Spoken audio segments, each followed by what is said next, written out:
Kuna hatari moja kubwa sana maishani ambayo watu wengi hawaioni.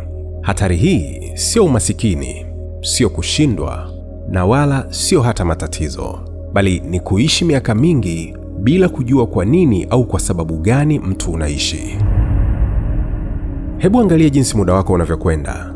Unaamka muda ule ule, unafanya mambo yale yale, unasema maneno yale yale, unafanya maamuzi madogo bila kufikiri, unachagua kukaa kimya badala ya kuongea, unachelewesha kufanya mambo muhimu, unajikuta unarudia tabia zile zile hata kama hazikusaidii.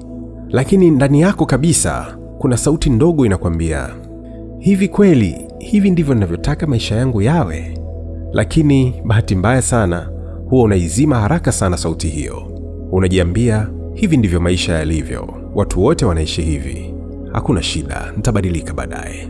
Na polepole miaka inapita bila hata wewe kugundua. Sasa hiyo ndio tunaita kuishi on autopilot.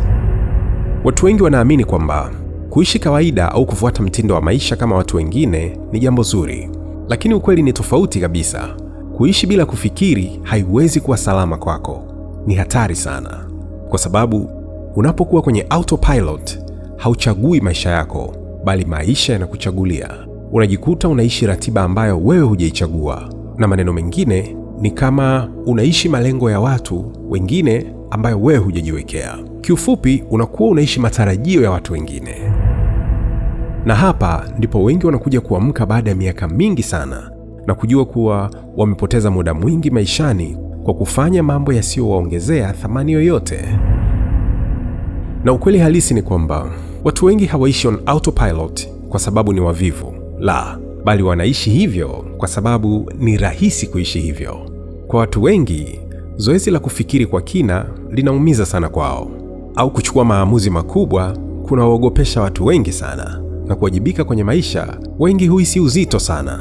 Ndio maana akili inapenda njia rahisi na za mkato siku zote.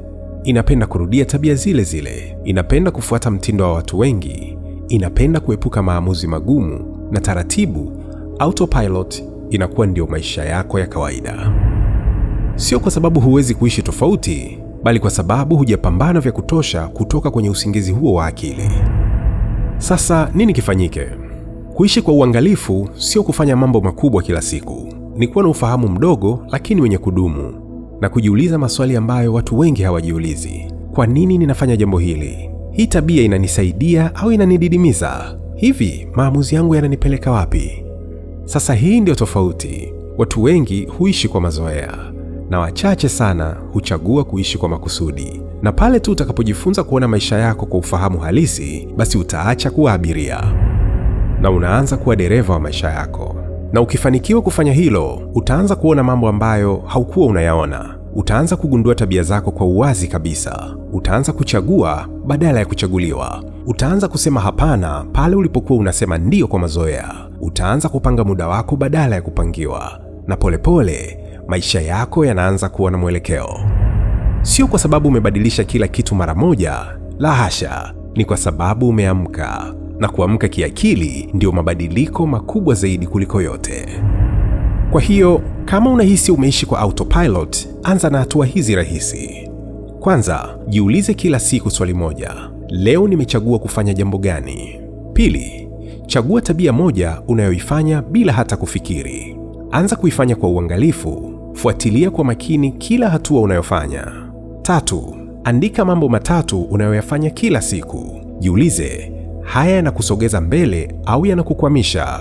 4. Punguza kufanya mambo kwa mazoea tu. Anza kufanya mambo kwa sababu umeamua na ni muhimu sana. Hapo ndipo maisha huanza kubadilika, kwa sababu ukweli unabaki pale pale. Hatari kubwa maishani sio kushindwa, bali ni kuishi miaka mingi bila hata kugundua kuwa hukuwahi kuishi kwa makusudi. Naitwa Ezden.